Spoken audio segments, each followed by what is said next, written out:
자, 어서 오십시오. 안녕하세요. 네, 지난주에는 날씨가 추워가지고 너무 힘들다고 하셨는데 이번 주는 더 추웠는데요. 오늘 커다란 애벌레가 하나 들어오는 거예요. 고치가. 예. 아주 커요.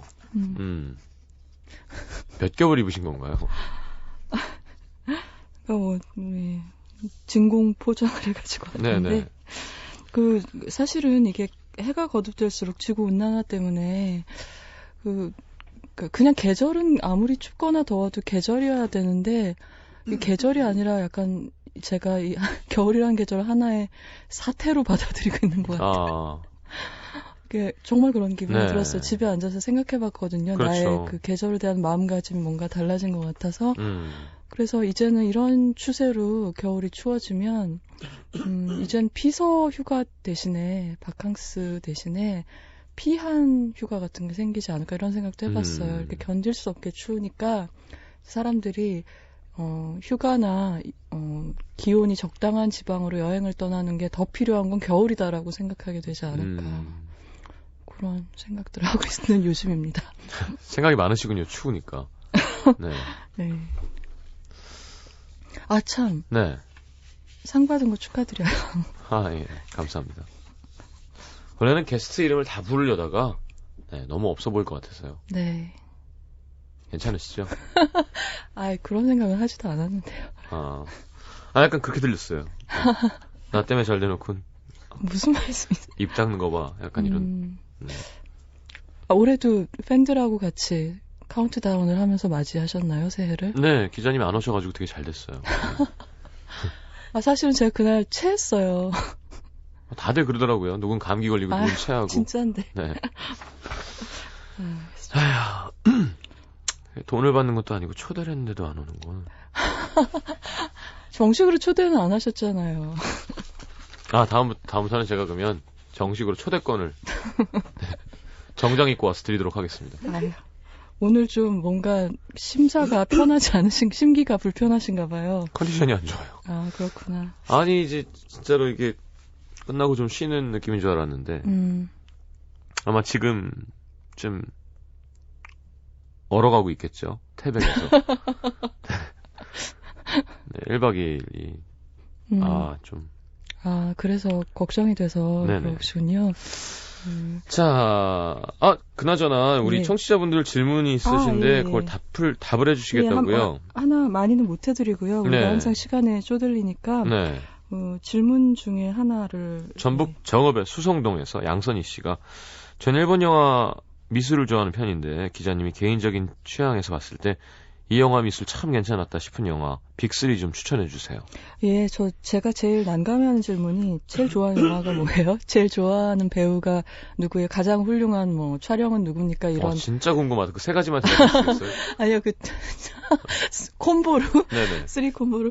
근데 가장 좋아하는 배우. 전 최상급 질문 싫어해요. 배우. 좋아하는 배우 3명. 아예 없어요, 그런 거. 그래서 이제 이거를 돌려서 그렇게 제일 싫어하는 배우. 연기 제일 못하는 배우. 가장 거지 같은 작품. 그런 거는 그것도 경쟁이 심해요. 사실. 그래요? 그러니까 최상급이나 아니면 최하나 이런 질문들 별로 재미없는 것 같고요. 그래서 역대 최고는 무리고 제가 작년에 본 영화 중에서 그래도 미술이 제일 기억에 남는 것 같은 영화 3편을 생각해봤어요. 그래서 하나는 토마스 알프레드슨 감독의 팅커 테일러 솔저 스파이라는 영화가 있었습니다. 네. 존 르카르의 굉장히 복잡한 첩보 소설을 각색한 영화였는데 이 얘기가 너무 복잡하다 보니까 그걸 이제 무리하게 축약을 다이제스트를 한다거나 아니면 그대로 옮긴다거나 이러지 않고 그냥 아주 중요하고 감정이 풍부한 그런 부분들만 하고 빈대는 빈대대로 놔두는 빈 곳은 빈 곳대로 놔두는 그런 각색을 했어요. 그러니까 이제 대사나 장면으로 다 옮기지 못하는 그 원작의 내용을 제가 볼 때는 미술로 많이 커버를 했어요. 그러니까 정서라든가 아니면 이 사람들 사이의 관계를 그 사무실 세트가 아니죠. 그러니까 그 사무실을 어떻게 인테리어를 했는가, 사람들이 옷을 어떻게 입고 다니고, 자기 방을 어떻게 해놓고 사는가 이런 걸로 그 스파이들의 생활이나 아니면 그 직업의 특징이나 이런 걸 너무 잘 표현했던 영화라는 생각이 들거든요. 네. 이 영화 하나 꼽았고요. 그리고 한국 영화 중에서 하반기에 가족 시네마라는 옴니버스 영화가 있었어요. 네. 근데 그 영화에 포함된 4편의 중단편 중에서 그 ED571이라는 근접 미래를 다룬 SF 영화가 있었거든요. 그래서 이수영 감독님 작품이었는데 이제 그 영화가 제가 왜 지난주였나요? 인상적인 Children of Men 얘기하면서 네네. 그 디스토피아 영화들이 지금하고 그렇게 현재하고 그렇게 동떨어지지 않는 것들을 보여줄 때 더 인상적이라고 네네네네네. 말씀드렸잖아요. 근데 한국 영화가 그런 케이스가 별로 없었는데 비록 단편이지만 이 영화가 보여준 그 사무실을 한 몇십 년 후에는 어떻게 하고 살까라든가 아이디어가 그러고 뭐 중산층들의 주거단지는 어떻게 생겼을까라든가 그런 게 너무 이제 튀거나 허황되지 않게 그러면서 정말 그럴 법하게 미술이 잘 돼 있어서 인상 깊었던 생각이 나요. 그래서 이거 하나를 꼽았고요. 그리고 나머지 한 편은 아르고란 영화가 있었습니다. 네. 그래서 벤 애플렉이라는 배우가 네. 이제 감독하고 주연을 도맡아 했었죠. 어. 근데 이 영화는 이제 이란에서 벌어졌던 이슬람 혁명 때 미국인 인질 사태를 소재로 다루고 있는 아주 잘 만들어진 가장 작년에 대중 스릴러 중에 좋았던 작품 중에 하나인 것 같아요. 네. 근데 영화 전체적으로 70년대 룩을 복원을 했어요. 그래서 뭐 사람들의 뭐 옷이라든가 아니면 집이라든가 아니면은 심지어는 이 영화는 그 당시에 필름 있잖아요. 지금 네. 우리 디지털로 보는 영화하고 다르게 70년대 영화를 보시면은 독특한 색깔이 있어요. 약간 그 테크니컬러라고도 하고 네. 옛날 그 데브나 뭐 프랜시스 포드 코폴라 영화 뭐 프렌치 커넥션 이런 영화들 보면 그 독특한 청색과 황색과 붉은색의 조합이 있거든요. 네. 그런 걸 다 살렸을 뿐 아니라 정말 그 시대에 만들어진 영화처럼 그 왜 필름 특유의 스크래치 있잖아요. 네. 그것도 다 만든 거예요. 근데 이게 좀 아이러니컬한 게 요즘은 그걸 디지털로 만드는 거예요. 왜 전에 왜 저한테 신세사이저 얘기였나요? 네네네. 네. 그런 효과를 낼 수 있다고요. 그 소스만 입력을 하면. 그렇죠. 그래서 사람이 약간 박자를 놓치거나 네, 휴머나이즈 할 수도 있고요. 네. 휴머나이즈였네요. 그래서 그 영화로 치면 영화의 휴머나이즈 같은 네. 그런 것까지 시도를 해서 한번 다시 큰 스크린으로 보고 싶은 작품이었습니다. 알겠습니다. 자, 다음 주 영화는요? 네. 저 뭔가 이렇게 못마땅하세요. 아니 주접 떨어서 이렇게 웃겨드리는 게 너무 좋아요. 진짜 궁금하긴 해요. 가라는 것 같아. 1번 연기자. 딱. 그런 건 없어요, 진짜. 팬. 팬은 근데 굉장히 많은 거죠, 그 그룹이. 그러니까 뭐 100명쯤 되는 거죠. 한 명 뽑으라는 거는. 근데 그건 근데 최고로 좋아하는 건 사실 음악 쪽밖에 저희가 아는 게 없으니까요. 네. 최고로 좋아하는 뮤지션도 많거든요. 네, 빅 1, 2가 있기 때문에. 그것은 이제 순수하게 뮤지션으로서만이라고 하긴 좀 어렵죠. 알겠습니다. 그건 뭐 약간의 나에게 중요한 인물이다 그런 느낌도 같이 들어가 있는 거니까. 알겠습니다. 힘들어. 음악은 그렇게 얘기해 주시면서 예. 영화 쪽은 얘기 안 해주시니까 궁금해서 그랬죠. 앞으로 계속 일해야 되니까. 알겠습니다. 자, 레지나 스펙터의 노래 한 곡 듣고. 벌써요? 네. 제가 서론이 너무 길었네요. 아니요. 괜찮습니다. 지금부터 설명드리려는 이번 주에 영화에 삽입된 곡입니다. That Time. That Time이라는 레지나 스펙터의 노래. 듣고 돌아오겠습니다.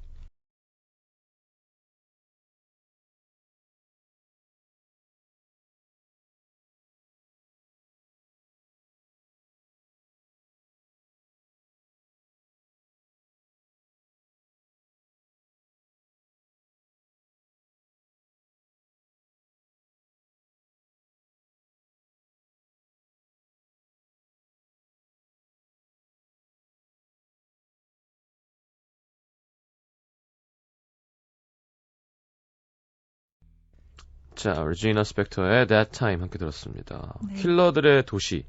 킬러들의 도시라는 의역을 거쳐서 한국에선 개봉을 했었고요. 네. 2008년도였나 9년도였나 영화. 2008년이래요. 그런가요? 작가님 확인해 주셨군요. 네. 그런 영화였고 원제가 인 브루지예요. 브루지. 그러니까 도시 이름이죠. 브리주. 그러니까 이게 사실 어떻게 읽느냐가 좀 어려운데요. 이게 벨기에에 있는 도시고요. 네. 그 벨기에 도시들이 좀 항상 어떻게 이걸 발음해야 될지 모르겠는 것 같아요. 막 브뤼셀이냐 뭐.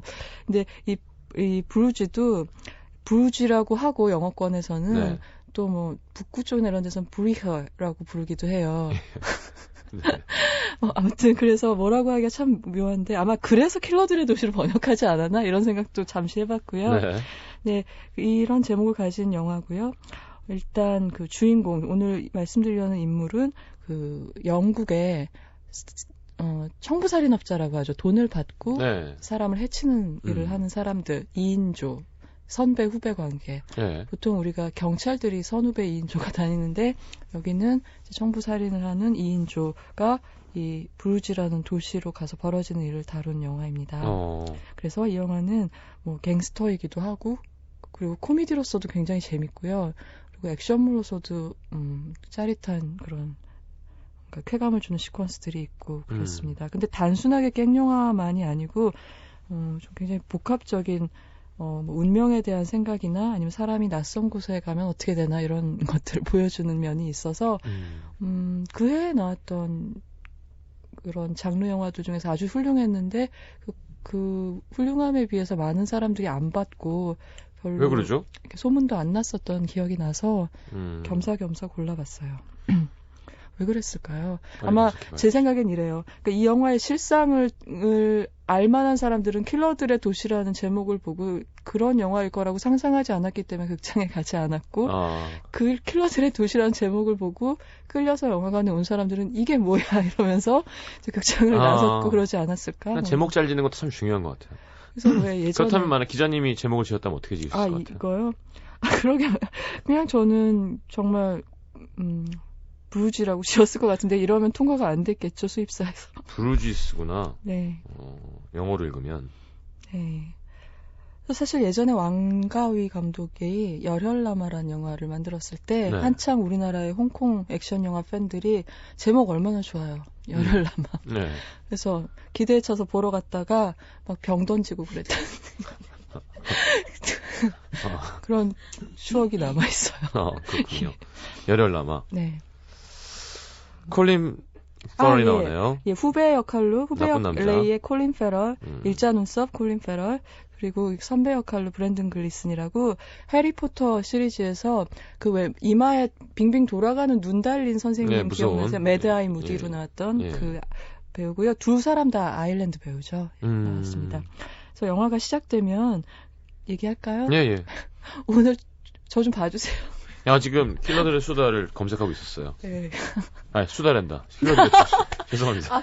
얘란다 나는 또. 킬러들의 수다는 장진 감독님. 네네네. 예.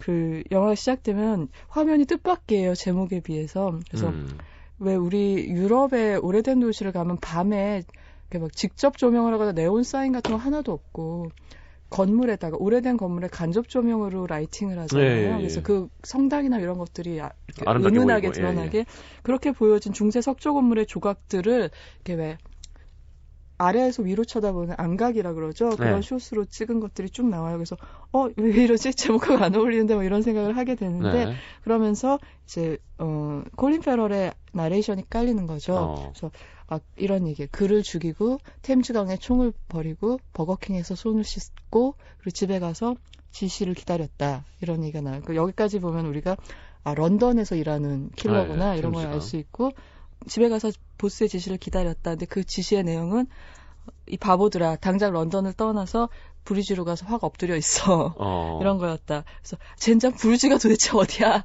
라고 했는데 벨기에에 있었다. 이러고서 이제 벨기에로 화면이 전환이 되는 시작이죠. 그래서 도망간 건가요? 네, 이야기인즉슨 일거리를 맡아가지고 이 켄하고 레이가 같이 사람을 죽였는데 근데 그걸 사실은 이 후배인 레이 입장에선 첫 번째 그런 이제 살인을 포함한 임무였던 것 같아요. 근데 그때 잘못해가지고 뭔가 일이 틀어진 거예요. 그래서 어딘가 가서 조용하게 엎드려 있어야 될 일이 발생을 한 거죠. 그래서 해리라고 하는 보스가 어디 가서 한동안 잠수를 타라라고 지시를 했는데 그 장소가 이제 브루지였던 거예요. 근데 여기 아까 말씀드린 내레이션에서도 보면 알지만 미국인들이나 그 유럽의 좀 우리가 잘 알고 있는 나라 사람들은 정말 상상할 수 없을 만큼 세계지리에 어두워요.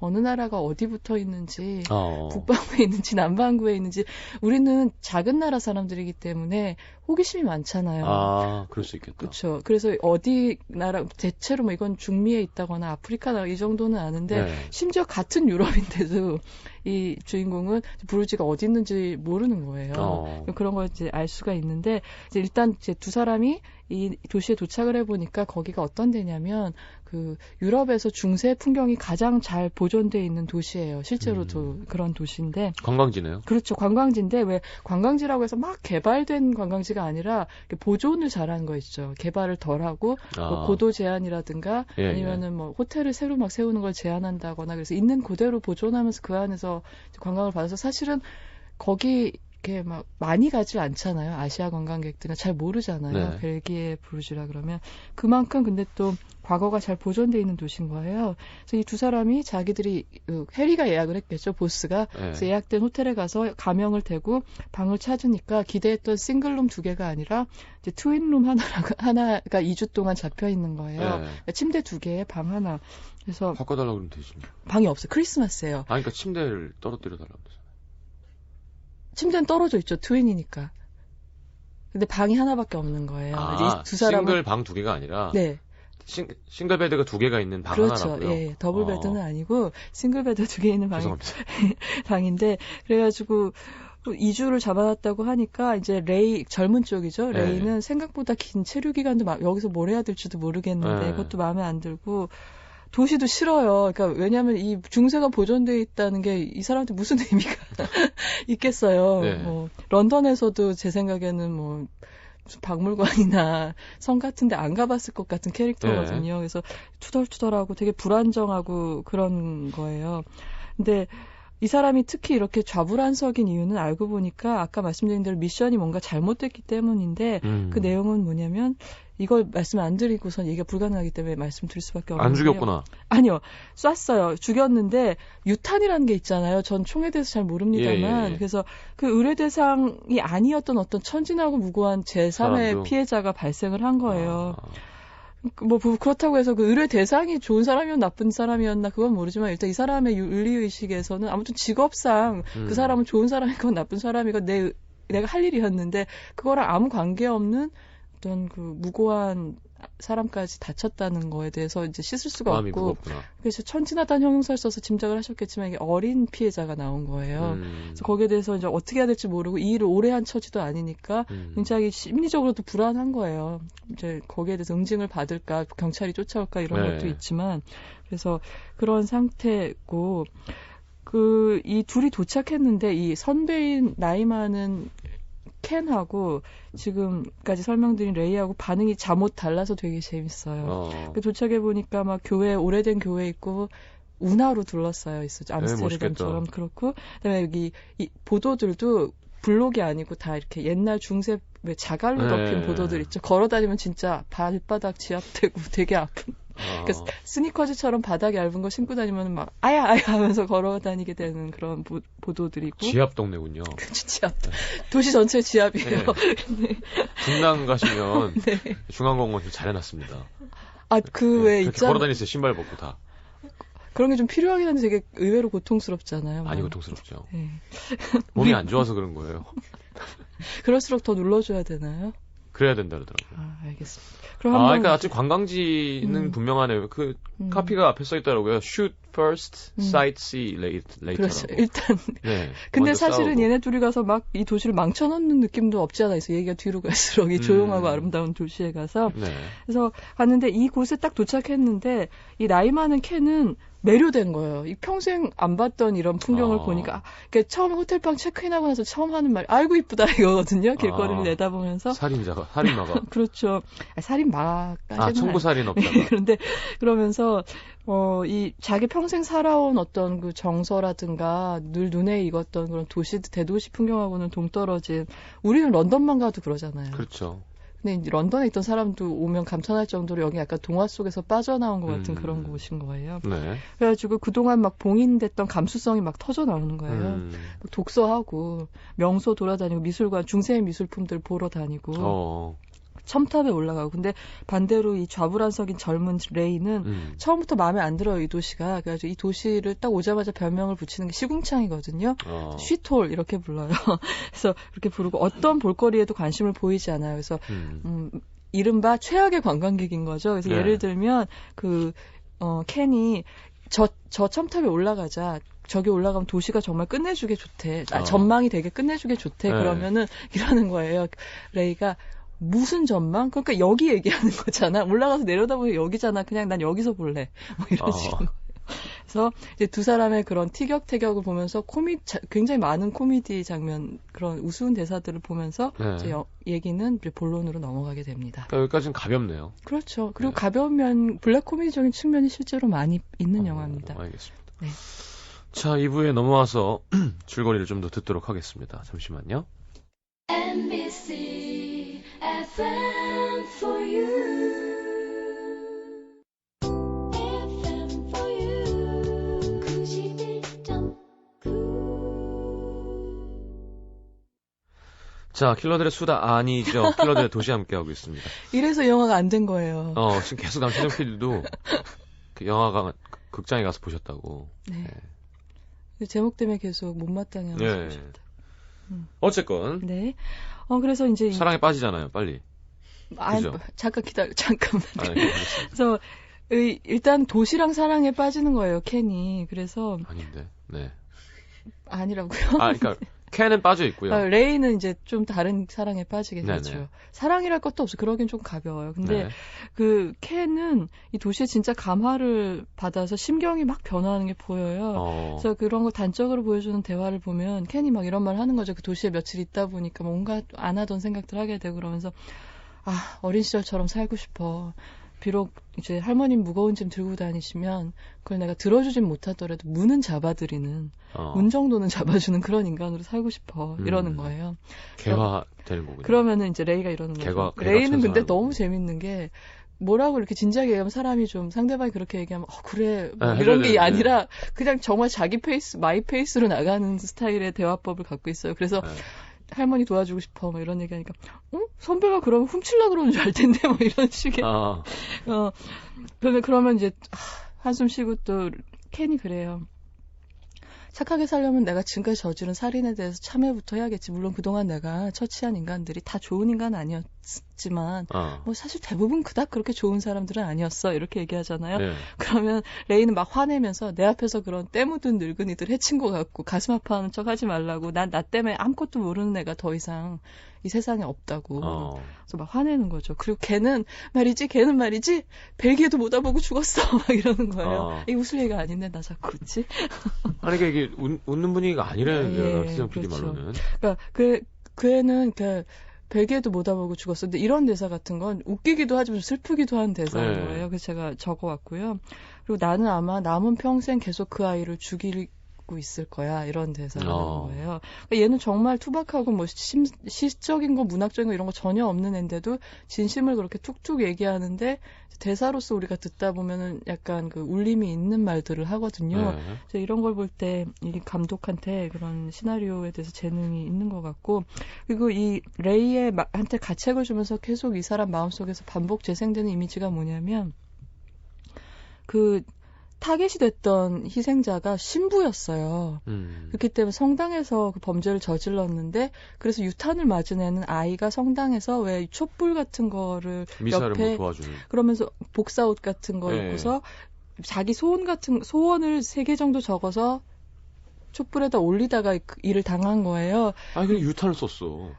그걸 저 기술적으로 모르겠어요. 사람을 뚫고 나가서도 누군가를 해칠 수 있는 건지 빗나간 건지 모르겠는데 근데 그 쪽지가 나오는데 영화에 그런 게 써 있어요.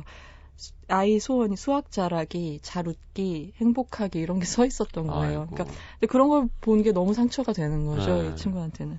근데 아무튼 이렇게 둘이서 이 작은 도시를 배회하다가 이제 다른 인물들이 영화 속에 등장하기 시작하는데 영화 촬영한 현장을 하나를 맞닥뜨리게 됩니다. 아무래도 도시가 이쁘니까 영화도 찍겠죠. 예. 근데 이제 그 중에 이제 눈길이 끌린 이유가 그 중에 이 소인증 배우, 그러니까 난쟁이라고 영화 속에서 계속 표현이 되는데 네. 왜냐하면 이제 레이가 뭐 그렇게 정치적으로 올바른 표현 같은 걸 골라갈 하는 사람이 캐릭터가 아니니까. 아니고요.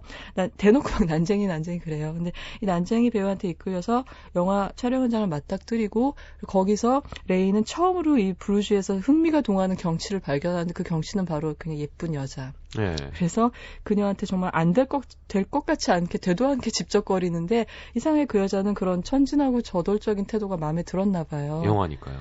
그리고 좀 또 콜린 콜린 페럴이니까요. 파럴이구나. 그래서 명함을 주고 간 거예요. 예. 그러니까 막 이게 웬 떡이냐. 여기 와서 드디어 이제 데이트라는 걸 해보게 됐구나. 이러고 있는데 아까 제가 처음에 런던에 있는 보스가 거기 가서 내가 연락할 때까지 엎드려 있어. 엎드려 있더라고요. 잠수타라고 얘기했다 그랬잖아요. 근데 이 해리로부터 둘이 관광 다니는데 연락이 왔던 거예요. 그래서 막 어딜 싸돌아다니냐 그러면서 이제 호텔 여주인한테 너무 막 험한 메모를 남겨놨고 예. 내일 전화할 테니까 지시를 받아라라고 해놓은 거예요. 예. 그러니까 이제 켄 생각에는 둘이 꼼짝 말고 전화를 기다려야 될 것 같은데 마침 그날 데이트 약속이 있었던 거죠. 예. 레이는. 그래서 이제 레이가 사정사정해서 자기는 데이트를 하러 갈 테니까 혼자서 그냥 전화를 받아라. 그러면서 이제 켄은 해리로부터 전화를 받고 해리가 화를 낼까봐 켄이 화장실 간 척하면서 전화를 받는 거죠. 예. 근데 뜻밖에도 이 해리는 혹시 주변에 레이 있어? 있으면은 핑계 대서 내보내고 통화해 이러는 거예요. 그래서 뭐지? 내용인즉슨 켄더러 레이를 처치하라는 거예요. 그러면서 어느 거리로 가서 누구를 만나면은 그 처치에 필요한 총기를 받을 테니까 그걸 갖고 이제 레이를 이제 없애버려라라고 얘기를 하는 거예요. 둘이 친하잖아요. 그렇죠. 이제 동료죠 말하자면. 뭐 그렇게 살갑진 않다고 하더라도 그래서 그런 이제 뜻밖의 지시를 받게 돼. 이렇게 하는 이유는 뭐냐면 이 보스 해리가 좀 특이한 캐릭터이기 때문인데 악당이고 청부업자고 되게 폭력 성향이 강하면서도 이상한 개인적인 원칙이 있어요. 뭐냐면 이제 패밀리맨인 거예요. 그래가지고 아내한테는 굉장히 험하게 하고 그러면서도 아이들은 굉장히 이뻐해요. 잠깐 런던에 있는 이 해리가 나오는데 이 해리는 우리가 잘 아는 레이프 파인즈라는 배우가 연기를 하게 돼요. 근데 보면은 입양한 아기도 있는 것 같아요. 인종이 좀 달라요, 자식들이. 그럴 만큼 아이들을 굉장히 이뻐하니까 자기가 평소에 뭘 하고 살건 간에 아이를 해쳤다는 사실을 용납을 못하는 거죠. 그래가지고 이제 처단을 해야 된다는 이상한 도덕적 원칙이랄까 자기만의. 이게 이상하다고 얘기하면 좀 모여하지만 이 캐릭터가 갖고 있는 직업이라든가 그런 거에 비하면 그렇다는 거예요. 근데 이 사실을 까맣게 모르고 있는 켄은 데이트를 하고 있겠죠. 근데 그 데이트 현장을 보면은 정말 대화는 엉망진창이에요. 보면은 막 벨기에 여자랑 데이트하면서 벨기에 모욕하고 뭐 이를테면 벨기에는 초콜릿하고 아동 추행으로 유명하잖아요. 이런 거. 그러니까 그 영화 속에서 그 근접한 시점에 벨기에에서 아동 추행 사건이 터졌던 거예요. 그러면서 이러는 거죠. 초콜릿으로 아이를 유인해서 그런 거겠죠. 뭐 이런 식으로 정말 자기는 농담이랍시고 하는데 상대를 매우 불쾌하게 만든 농담을 하면서 데이트를 하는데 그리고 막 옆 테이블하고 주먹 다짐까지 해서 피를 보는 일까지 발생해요. 옆 테이블에 있던 영어 쓰는 관광객들하고 싸워서. 그런데도 여자는 또 여전히 이 남자가 마음에 들어서 그래서 여자의 집까지 밤에 술을 마시고 가게 되는데 이제 결정적 찰나에 그 조무래기 범죄자인 이 여자의 전 남자친구가 등장하고 그 레이를 공포탄 등총으로 위협을 하는데 아까 조무래기라고 말씀드린 건 정말 뭐 별로 뛰어나지 않기 때문이에요. 뭐 위협의 기술이나 아니면은 뭐 무술이나 이런. 그래서 그 대뜸 뺏어서 아무리 공포탄이지만 이제 쐈는데 그게 눈 바로 앞에서 쏘는 바람에 이제 한쪽 눈을 다치게 되는 일이 벌어지게 돼요. 이런 잔가지 플롯을 왜 다 얘기하냐면 이 얘기들이 다 마지막 이 영화의 대단원에 가서 하나로 합쳐지는 그 놀라운 그 광경을 보시게 되시기 때문이거든요. 그래서 이제 여기까지 그 전화가 걸려왔던 날의 일들이고요. 얘기를 조금 더 하나요? 아니면은 노래 듣고 오죠? 노래 듣고 올까요? 이게 또 마지막에 합쳐져요? 네. 자, 노래는 Fatboy 예. Slim. 제가 새해 첫 영화로 본 원데이란 영화의 삽입곡을 가져왔습니다. Fatboy Slim의 Praise You. 네.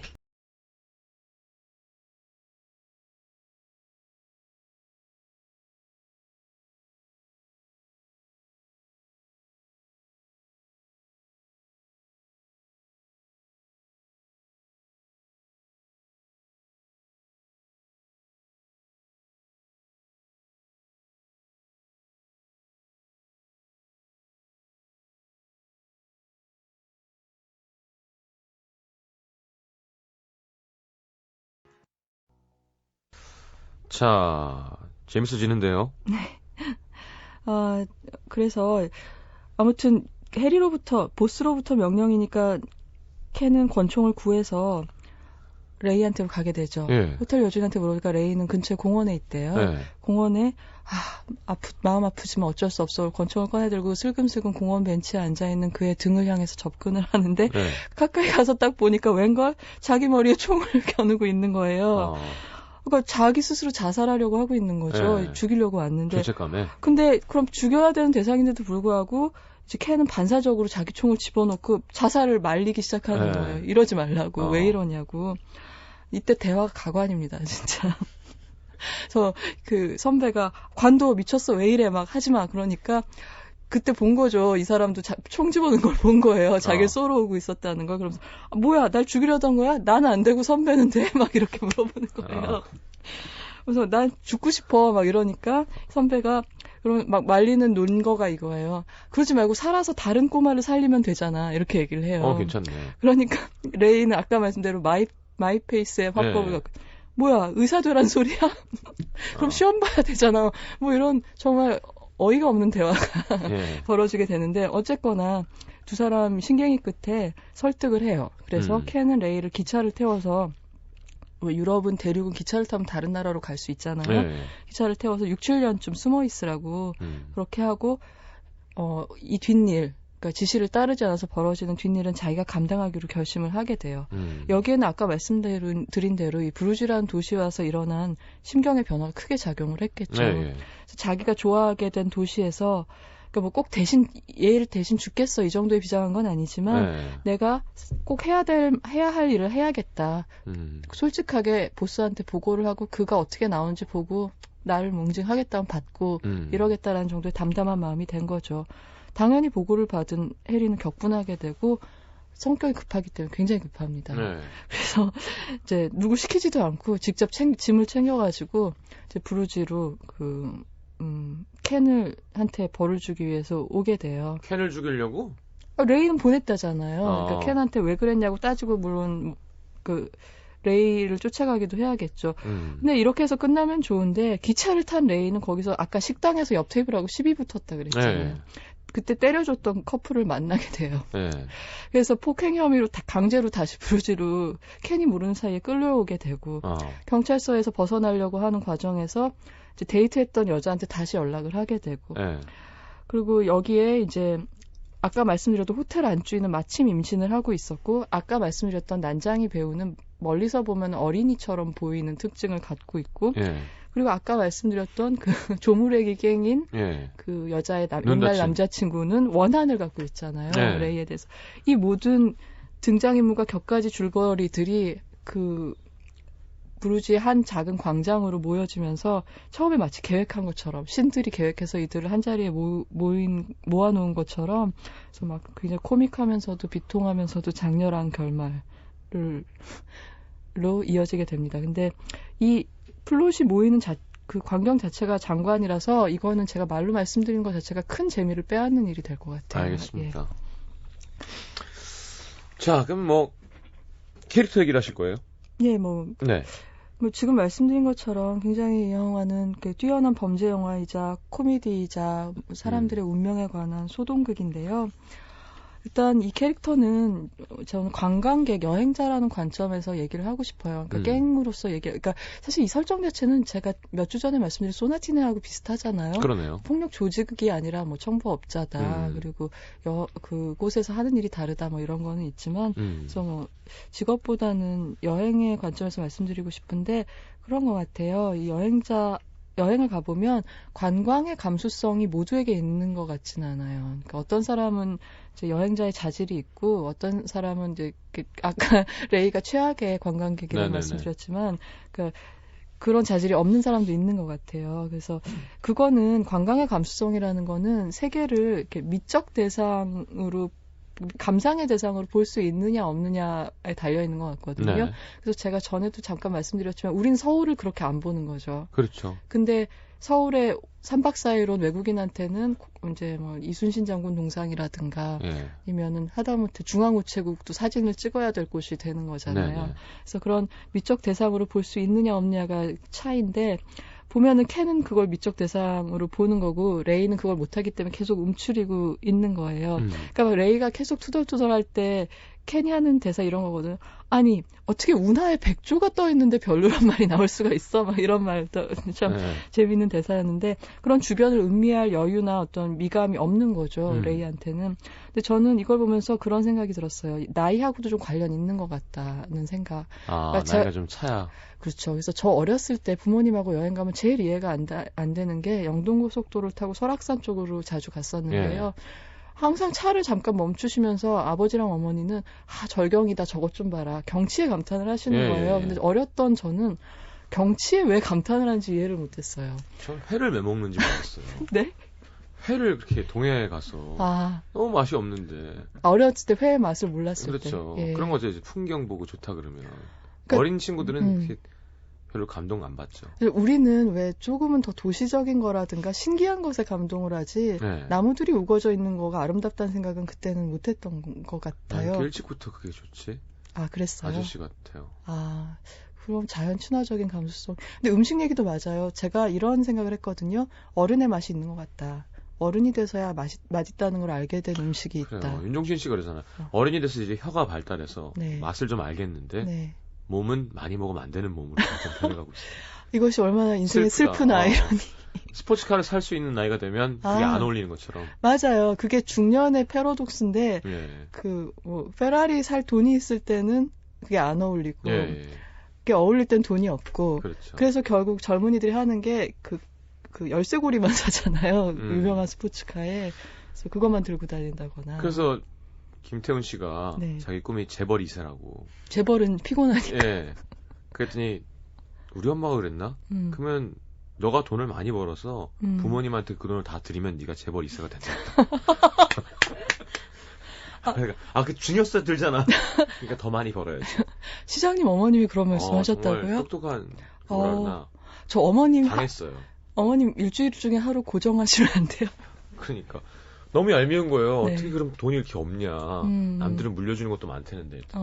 재벌 2세가 꿈이면 많이 벌어서 부모님한테 다 증여를 하면 자동으로 재벌 2세가 되지만 세금을 2번 띄게 드릴 때 한 번 다시 받아. 근데 재벌 2세가 애초에 되고 싶은 이유하고 모순이에요. 그렇게 되면. 그렇잖아요. 그렇죠.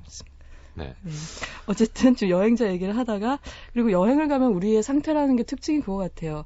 생계 활동을 일시 정지하는 거죠. 그러니까 경제 활동을 안 하게 되는 거예요. 쓰는 거 말고.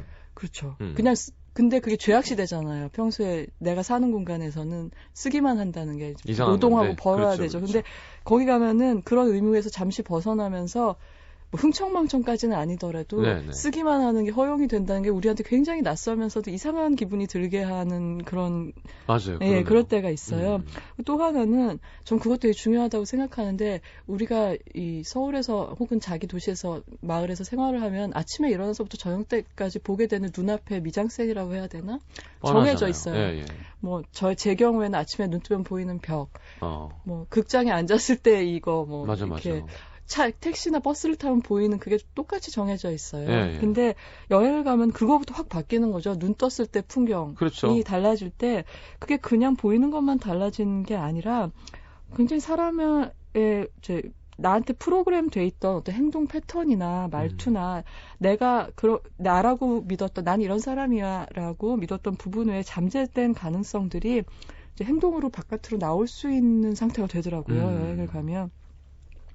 전 그렇다고 해서 그거를 이게 참된 나야, 진짜 나야, 서울의 나는 가짜야 이렇게 얘기하는 것도 오바라고 생각을 하지만 아무튼 그 억눌렸던 게 개방되는 건 확실히 있는 것 같아요. 그래서 그걸 보여주는 게 이제 켄이 이 영화에서 변화하는 거. 변화.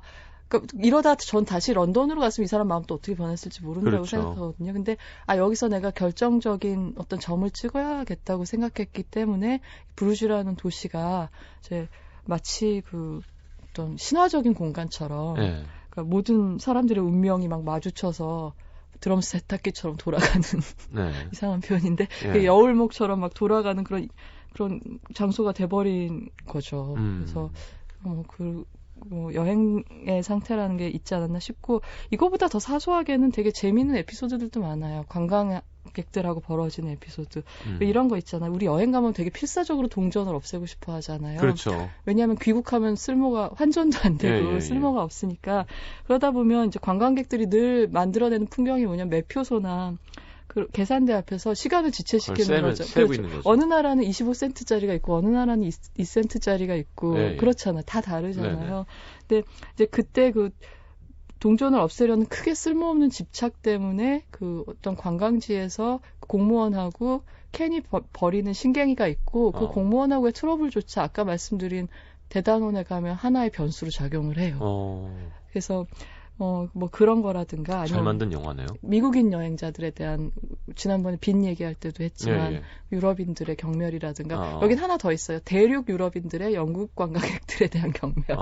뭐 그런 작은 에피소드들도 들어 있어서 뭐 영화의 주제하고는 크게 관계 없지만 여행이나 관광객이라는 지위는 어떤 것인가에 대해서도 생각할 수 있는 시간이었어요. 이 영화는. 알겠습니다. 자, 이상한 제목의 킬러들의 도시. 설명 오늘 잘 못했는데 아니요. 보시면 특이한 영화라는 생각하실 거예요. 알겠습니다. 다음 주 영화는 조지의 호랑이 그리고 물고기들. 예, 많은 청취자들이 그동안 이렇게 해달라고 하셨는데 제가 많은 라디오 영화 프로그램을 다뤘을 것 같아서 피해왔었거든요. 네. 근데 한번 하고 넘어가도록 하겠습니다. 알겠습니다. 울적해지는 영화인데. 네. 자, 보내드리면서 마지막 추천곡 듣죠. 예, 그저 새해를 여는 음악으로 뭐가 좋을까 하다가 좀 과장스럽지만 아디무스의 같은 제목 아디무스라는 곡 듣겠습니다. 알겠습니다. 전 3부에 다시 옵니다. 감사합니다.